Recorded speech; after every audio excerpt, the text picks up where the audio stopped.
नमस्कार। मैं हूं प्रकाश हिंदुस्तानी। आज से 30 साल पहले 1994 में एक फिल्म आई थी 1942 ए लव स्टोरी।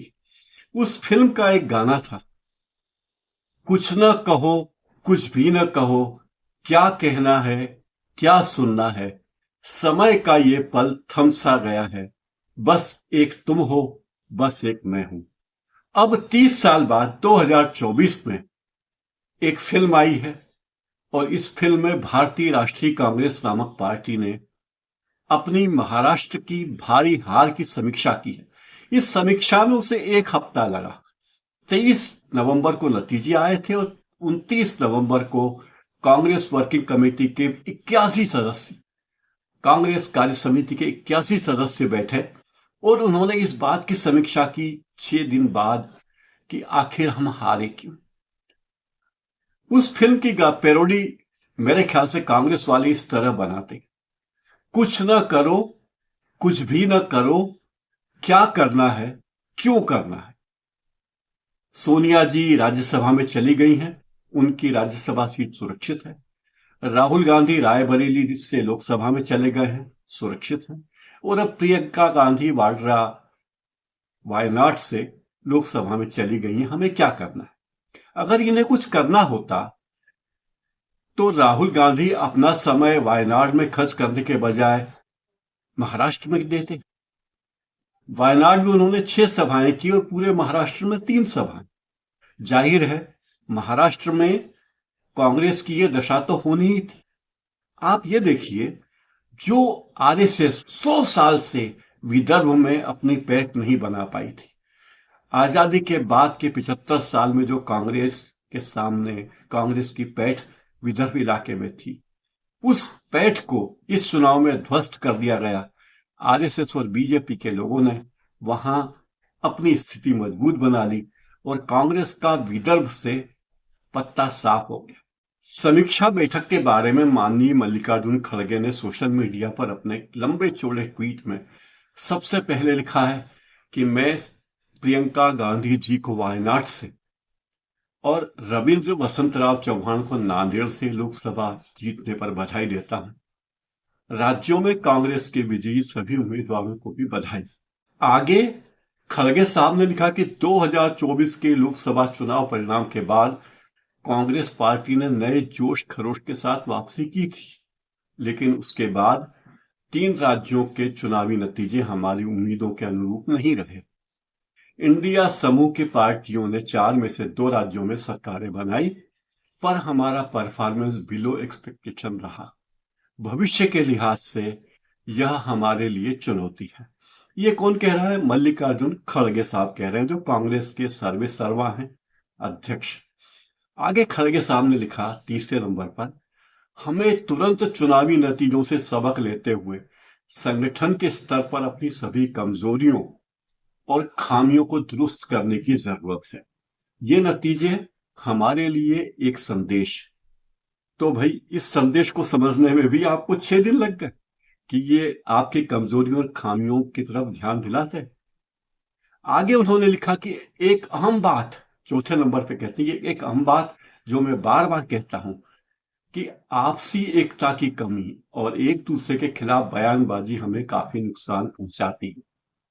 जब तक हम एक होकर चुनाव नहीं लड़ेंगे, आपस में एक दूसरे के खिलाफ बयानबाजी का सिलसिला बंद नहीं करेंगे, तो अपने विरोधियों को राजनीतिक शिकस्त कैसे दे सकेंगे। बिल्कुल सही बात। कितने इनोसेंट थे खड़गे साहब। पर खड़गे साहब, जब हरियाणा के चुनाव में कुमारी सैलजा 12 दिन तक प्रचार के लिए नहीं गई थी, तब आपको ये बात याद नहीं आई कि ये विरोधी पार्टी के लोग ही इस तरह एक दूसरे के खिलाफ काम कर रहे हैं? किस तरह चुनाव के टिकटों में बंटवारा हो रहा है, किस तरह नेता अपने अपने लोगों को आगे लाने में लगे हुए हैं। और वायनाड चुनाव में पूरी पार्टी का एकमात्र लक्ष्य था प्रियंका गांधी वाड्रा और राहुल गांधी वाड्रा के सामने अपनी हाजिरी दर्ज करना। आगे खड़गे साहब लिखते हैं 5वें नंबर पर, बहुत जरूरी है कि हम स्ट्रिक्टली अनुशासन का पालन करें। हर हालत में हमें यूनाइटेड रहना है। पार्टी के पास अनुशासन का भी हथियार है, लेकिन हम नहीं चाहते कि अपने साथियों को किसी बंधन में डालें। इसलिए सबको ये सोचने की दरकार है कि कांग्रेस पार्टी की जीत में ही हम सबकी जीत है और हार में हम सबकी हार है। पार्टी की ताकत से ही हमारी ताकत है। वाह खड़गे साहब, क्या बात कही आप। तो अनुशासन कैसे आएगा? क्या इस तरह के ट्वीट करने से अनुशासन आएगा? क्या ऐसे संदेश देने से, मैसेज लिखने से पार्टी एक हो जाएगी? आगे उन्होंने लिखा 6 नंबर पे, साथियों, चुनाव में माहौल हमारे पक्ष में था, लेकिन केवल माहौल पक्ष में होना भर जीत की गारंटी नहीं। हमें माहौल को नतीजों में बदलना सीखना होगा। क्या कारण है कि हम माहौल का फायदा नहीं उठा पाते? अरे भाई, ये आप पूछ रहे हो, क्योंकि आपके कारण ही तो माहौल नहीं बदला जीत में। लोकसभा चुनाव में 60% से ज्यादा लोगों ने बीजेपी को वोट नहीं दिया। मतलब वो लोग बीजेपी को नहीं चाहते, एनडीए गठबंधन को नहीं चाहते। तो फिर आपने क्यों नहीं किया ऐसा? ये कोई कौन करेगा? क्या ये बात नरेंद्र मोदी करेंगे? क्या ये बात जेपी नड्डा करेंगे? क्या ये बात अमित शाह करेंगे? ये सब करना तो आप ही को है। आप किसे ज्ञान दे रहे हैं खड़गे साहब? आगे 7वें नंबर पे खड़गे साहब ने लिखा, हमें पर्याप्त मेहनत करने के साथ ही समयबद्ध तरीके से रणनीति बनानी होगी। हमें अपने संगठन को बूथ लेवल तक मजबूत करना होगा। हमें मतदाता सूची बनाने से लेकर वोट की गिनती तक रात दिन सजग, सचेत और सावधान रहना होगा। ये कांग्रेस के लोग जिनका एकमात्र लक्ष्य है राहुल गांधी, प्रियंका गांधी और सोनिया गांधी के आगे घूमना, उनकी बातों के पक्ष में ट्वीट करना, ये काम करेंगे कांग्रेसी। जो कांग्रेसी केवल और केवल सोशल मीडिया पर एक्टिव रहने को ही राजनीति समझते हैं, उन्हें जनता से कोई मतलब ही नहीं है। अगर आपको मेरी बात पर भरोसा नहीं तो अपने मोहल्ले में देखिए कि कांग्रेस के कितने कार्यकर्ता हैं जो आपके साथ, आपके अच्छे बुरे में साथ हैं। पता चलेगा कि आपके मोहल्ले में कोई भी ऐसा कांग्रेस कार्यकर्ता नहीं है जो मुश्किल के वक्त में, अगर आपको अस्पताल में भर्ती कराना हो तो भर्ती कराने ले जाए, आपको खाने पीने की दिक्कत है तो खाने पीने की दिक्कत दूर करे, आपके परिवार में किसी के साथ दुर्घटना हुई तो मौके पे आपकी मदद करे। ऐसा कौन व्यक्ति है? क्या सब सोशल मीडिया पर सक्रिय होने से, किस बीजेपी को ट्रोल करने से लोग आपको वोट दे देंगे? क्या आप ये मानते हैं? तो मुझे लगता नहीं कि खड़गे साहब कुछ बहुत बड़ा विश्लेषण कर रहे हैं। आगे खड़गे साहब ने लिखा 9वें नंबर पॉइंट में, कई राज्यों में हमारा संगठन अपेक्षा के अनुरूप नहीं है। संगठन का मजबूत होना हमारी सबसे बड़ी जरूरत है। अरे, आप कांग्रेस पार्टी के अध्यक्ष हैं, आपको ये बात अब तक पता नहीं थी क्या? और आपने ये बात लोगों पर लागू क्यों नहीं कराई? जब मध्य प्रदेश में ज्योतिरादित्य सिंधिया की और राजस्थान में सचिन पायलट की उपेक्षा हो रही थी, तब आपने क्या किया? क्यों नहीं आपने समस्याओं का समाधान किया? अगले नंबर पे लिखते हैं खड़गे साहब, हम चुनाव भले ही हारे हों, पर इसमें कोई शक नहीं कि बेरोजगारी, महंगाई और आर्थिक असमानता इस देश के ज्वलंत मुद्दे हैं। जाति जनगणना भी आज का एक अहम मसला है। संविधान, सामाजिक न्याय और सौहार्द जैसे मामले जन जन के मुद्दे हैं। तो आपने ये जन जन के मुद्दे उठाए तो सही, फिर आपने इसे वोट में तब्दील क्यों नहीं किया? क्यों नहीं आपने लोगों से संपर्क किया, लोगों के घर गए? क्यों नहीं किया? और 11 नंबर पे लिखते हैं, पर इसका मतलब यह नहीं कि हम चुनावी राज्यों में वहां के जरूरी लोकल मुद्दों को भूल गए। राज्यों में अलग अलग मुद्दों को समय रहते बारीकी से समझना और उसके इर्द गिर्द पोस्ट कैंपेन रणनीति बनाना भी जरूरी है। तो ये कौन बनाएगा रणनीति? राज्यों के इर्द गिर्द कौन बनाएगा रणनीति? अब देखिए, राहुल गांधी जी ने ही कह दिया कि साहब, हम अपने राज्यों की जो इकाइयां थी हम पर बहुत ज्यादा निर्भर थे। अरे भाई, किसने उन्हें निर्भर बनाया? हिमाचल में सुक्खू की सरकार किसने बनवाई? क्या सुक्खू के साथ वहां के विधायक हैं? आप क्या कर्नाटक में डीके शिव कुमार को मुख्यमंत्री क्यों नहीं बनने दिया? क्या जनता डीके शिव कुमार के साथ नहीं है? आप हर जगह अपनी मनमानी करते हैं और कहते हैं कि राज्यों की इकाइयां ठीक से काम नहीं कर रही। अरे, राज्यों की इकाइयों को कब तक आप दोष देते रहोगे, जबकि सारी जड़, परेशानी की जड़ आपके नेतृत्व में है। आपका नेतृत्व उसे ठीक से संभाल नहीं पा रहा है। 12वें नंबर पर श्री खड़गे ने लिखा कि नेशनल इशू और नेशनल लीडर्स के सहारे राज्यों का चुनाव आप कब तक लड़ेंगे? तो भाई, यही तो सवाल आप किससे कर रहे हो? ये बात तो जनता आपसे पूछती कि नेशनल इशू मुद्दों के बहाने आप महाराष्ट्र का चुनाव कैसे लड़ोगे? महाराष्ट्र में आप सावरकर को गाली देकर वोट कैसे पा सकते हो? महाराष्ट्र में जहां लोग शेयर बाजार में भारी पैसा लगाते हैं, वहां आप अडानी अंबानी को गालियां दे देकर कब तक चुनाव लड़ोगे? और महाराष्ट्र में चुनाव लड़ लिया, महाराष्ट्र में आपके विधायकों की संख्या 16 बची है केवल, जबकि गुजरात में आपके पास 17 विधायक है। यानी गुजरात से भी बुरी हालत महाराष्ट्र में हो गई है। और अडानी अंबानी को गाली देते देते आप अगली बार जब गुजरात के चुनाव में जाएंगे तो किस मुंह से आप वोट मांगेंगे? आपको इतनी समझनी है कि महाराष्ट्र में स्वातंत्र वीर सावरकर का महत्व क्या है, लोग उन्हें कैसे पूछते हैं, लोगों के लिए किस तरह आदर्श है। और अगर स्वतंत्र वीर सावरकर इतने ही अयोग्य व्यक्ति थे तो श्रीमती इंदिरा गांधी ने उनके नाम का डाक टिकट क्यों जारी किया, क्यों उनकी प्रशंसा में प्रशस्ति पत्र भेजे? तो कांग्रेस को अपनी गिरेबान में देखने की बहुत जरूरत। 13वें नंबर पर खड़गे साहब ने लिखा कि चुनावी नतीजों का एक संकेत यह भी है कि हमें राज्य में अपने चुनाव की तैयारी कम से कम 1 साल पहले शुरू कर देनी चाहिए। हमारी टीम समय से पहले मैदान में मौजूद रहनी चाहिए। हमारा पहला काम मतदाता सूची की जांच करनी चाहिए ताकि हमारे पक्ष में आने वाले वोट हर हालत में सूची में बने रहे। तो आपको अब समझ में आया कि 1 साल पहले सक्रिय होना चाहिए, 5 साल सक्रिय क्यों नहीं रहना चाहिए? ये बात खड़गे जी को क्या समझ में नहीं आती, या वो केवल खाना पूरी कर रहे हैं कि साहब मैं ये बात कह रहा हूं? अगली बात उन्होंने कही जो मैं कहना चाहता हूं वही है कि हम पुराने ढर्रे पर चलते हुए हर समय सफलता नहीं पा सकते।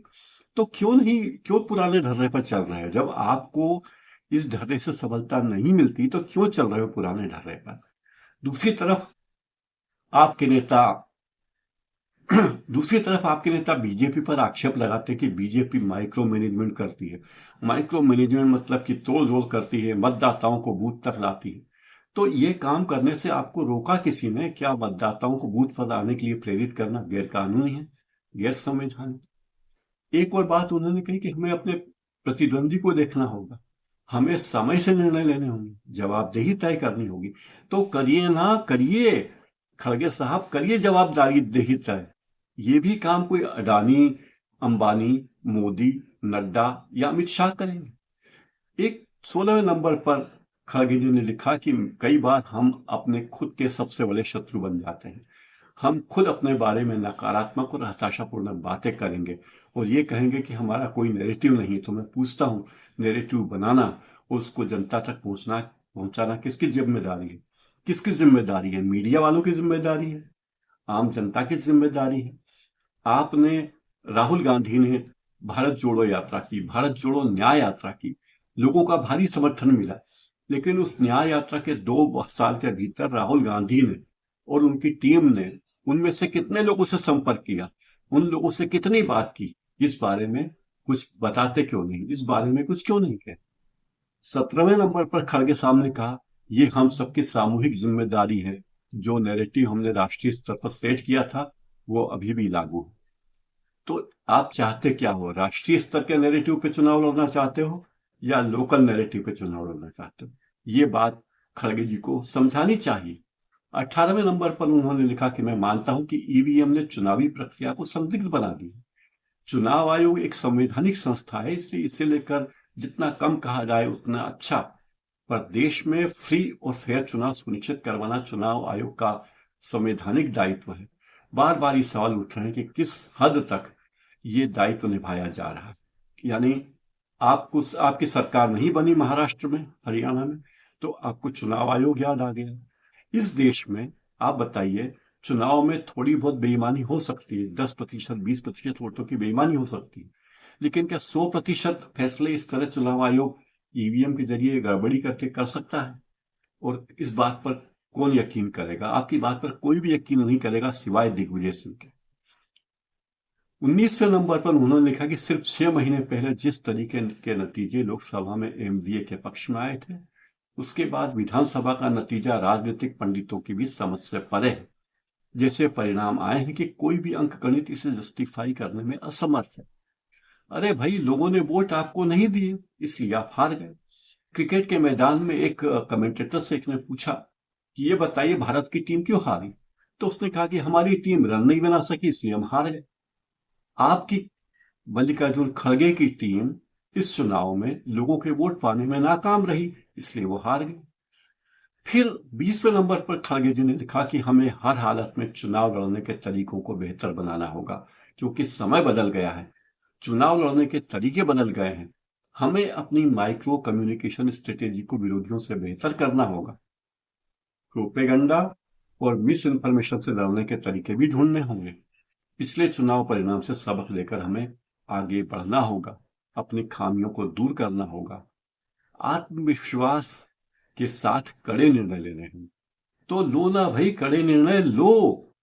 पिछले चुनाव से सबक लेते क्यों नहीं हो? लो। किसने रोका है? आप तो खुद ही कह रहे हो और खुद ही हारने की बात कर रहे हो। फिर 21वें नंबर पर खड़गे साहब कहते हैं हमारे बार बार हारने से फासिस्ट ताकतें अपनी जड़ें गहरी बना रही हैं, एक एक करके वो राज्य की संस्थाओं पर भी अपना कब्जा जमा रही हैं। तो ये बात आपको अब समझ में आई, जब आप लगातार 10 चुनाव हार गए हैं, आपकी पार्टी लोकसभा में हार गई है बुरी तरह। आप ये कह रहे हो कि साहब लोगों ने 240 पे सिमटा दिया है बीजेपी को, लेकिन इस चुनाव में लोगों ने करेक्शन कर दिया है, बीजेपी को वापस उसकी स्थिति याद दिला दी। 22वें पॉइंट पे उन्होंने लिखा कि हम संविधान को अडॉप्ट करने का 75वां साल मना रहे हैं। इन 75 वर्षों में कांग्रेस पार्टी ने भारत में ऐतिहासिक उपलब्धियों के साथ शानदार काम किया। संविधान की बदौलत ही हमारा देश दुनिया की अगली कतार में है। आपने हर बार संविधान की बात की, संविधान की प्रतियां ले लेकर राहुल गांधी, प्रियंका गांधी सब घूमे, लेकिन लोगों ने अपेक्षित साथ आपका नहीं दिया, क्योंकि संविधान में 100 से ज्यादा संशोधन हो चुके हैं और ये संशोधन कब कब हुए लोगों को पता है। इमरजेंसी के दौरान क्या संशोधन हुआ ये भी लोगों को पता है। तो इन सब तरह की बातें करने का कोई तुक अब है नहीं। अब 23वें नंबर पर उन्होंने कहा कि संविधान को बनाने और लागू करने में अगर किसी एक दल को सबसे अधिक क्रेडिट जाता है तो वो कांग्रेस है। उसी ने देश के आम लोगों को अधिकार संपन्न बनाया, हक और हुकूक दिया। लेकिन अब क्या कर रहे हो आप खड़गे जी? विधानसभा चुनाव में आप कहते हो कि वो 2100 रुपए महीना दे रहे हैं महिलाओं को, हम 2500 देंगे। अब आप कह रहे हैं कि 24वें पॉइंट में कि 11 वर्षों में हेव नाट का एक बड़ा वर्ग तैयार हो गया जो बेरोजगारी, महंगाई, गहराती विषमता से परेशान है। हमें उनकी मजबूत आवाज बनना है। कांग्रेस पार्टी का सत्ता में आना इसलिए जरूरी है कि हमारी सरकार होगी तो हम देश के 140 करोड़ लोगों के एजेंडे को लागू कर सकते हैं, हिंदुस्तान की तरक्की के एजेंडे को लागू कर सकते हैं। तो जिन राज्यों में आपकी सरकार है, क्या वहां आपने इस एजेंडे को लागू किया है? आप तो शिवराज सिंह चौहान की लाडली बहना योजना को गाली देते रहे और फिर उसी योजना के बारे में उससे बढ़ चढ़कर योजनाएं आप बनाते। 25वें पॉइंट पर समीक्षा में खड़गे जी लिखते हैं बातें बहुत सी है, मणिपुर से लेकर संभल तक बहुत गंभीर मसले हैं। बीजेपी देश का ध्यान अपनी विफलताओं से भटकाने के लिए कई धार्मिक मुद्दों को विभिन्न माध्यमों से हवा देने की कोशिश कर रही। तो क्या कांग्रेस ने इन मुद्दों को हवा देने की कोशिश नहीं की? क्या कांग्रेस ने अयोध्या में राम मंदिर के उद्घाटन का बहिष्कार करके अपनी बात स्पष्ट नहीं की? क्या राहुल गांधी ने मध्य प्रदेश में नर्मदा पूजन नहीं किया? क्या प्रियंका गांधी और राहुल गांधी ओंकारेश्वर में शिव के मंदिर नहीं गए? क्या राहुल गांधी ने जनेऊ नहीं पहना? क्या राहुल गांधी ने अपना हिंदू गोत्र नहीं बताया? तो जिन मुद्दों पर आप बातें कर रहे हैं वो काम करने का मौका है, काम करना चाहिए। 26वें पॉइंट पर खड़गे जी ने लिखा हमें सत्ता में बैठी विभाजनकारी ताकतों को हर हाल में हराना है, देश में तरक्की, अमन चैन और भाईचारा वापस स्थापित करना है, क्योंकि हमने ये शानदार देश बनाया है। देश के करोड़ों लोग हमें शक्ति देने के लिए तैयार हैं, हमारा इंतजार कर रहे हैं, हम उन्हें निराश नहीं कर सकते। ठीक है। अगले पॉइंट में उन्होंने लिखा, खड़गे साहब लिखते हैं लोकसभा चुनाव के उत्साह भरे नतीजों को हासिल करने के बाद विधानसभा चुनाव में हमें धक्का लगा है। बिल्कुल सही बात है, इसलिए हमें कठोर निर्णय लेने होंगे। तो लीजिए ना भाई, फिर कह रहा हूं लीजिए ना निर्णय, कठोर निर्णय लेने होंगे तो लीजिए। जिन लोगों के कारण आप महाराष्ट्र में हारे, जिन लोगों के कारण आप हरियाणा में हारे, उन लोगों को हटाइए, लीजिए फैसले। और अंत में उन्होंने कहा कि मैं ये कहना चाहता हूं कि पराजय से हताश होने की जरूरत नहीं है। हम नए संकल्पों के साथ ग्रास रूट लेवल से, ब्लॉक से, जिला से लेकर एआईसीसी तक बदलाव करना होगा। हमें समय के साथ जरूरी परिवर्तन करना ही होगा। हमने पहले भी चुनौतियों पर विजय पाई है, इसलिए हमें मौजूदा चुनौतियों से पार पाते हुए आगे बढ़ना होगा। धन्यवाद। जय कांग्रेस, जय भारत, जय हिंद। तो खड़गे साहब, ये सब काम करेगा कौन? क्या आप करेंगे? क्या आपको पता नहीं था कि राहुल गांधी बार बार वायनाड जा रहे हैं और वायनाड में कांग्रेस की जीतता है? कांग्रेस की जरूरत महाराष्ट्र में थी, लेकिन आपने ये नहीं कहा कि आप वायनाड छोड़िए और महाराष्ट्र जाइए। आप खुद भी वायनाड में सभाएं दे रहे थे खड़गे साहब, क्योंकि आप भी चाहते हैं कि गांधी परिवार के करीब बने रहें। तो ये सारी बातें करने का कोई मतलब नहीं है, क्योंकि जो कुछ करना है वो आप ही को करना है। लेकिन आपने ठान लिया है कि हमें कुछ करना ही नहीं है। कुछ ना करो, कुछ भी ना करो, क्या करना है, क्यों करना है? सोनिया जी तो राज्यसभा में है ही, राहुल जी लोकसभा में है ही, प्रियंका गांधी लोकसभा में चली ही गई हैं। और जिन लोगों को हमें सेवा करनी है, हमें जिन लोगों के आसपास घूमना है, वे हम उनकी सेवा कर रहे हैं। जनता का क्या है? जनता तो खुद आकर हमें वोट दे देगी, हम चाहें या न चाहें। आज मेरे इस कार्यक्रम में इतना ही। अगर आप मेरी बात अच्छी लगती हो, आपको मेरी बात, तो चैनल को लाइक कर लीजिए, सब्सक्राइब कर लीजिए।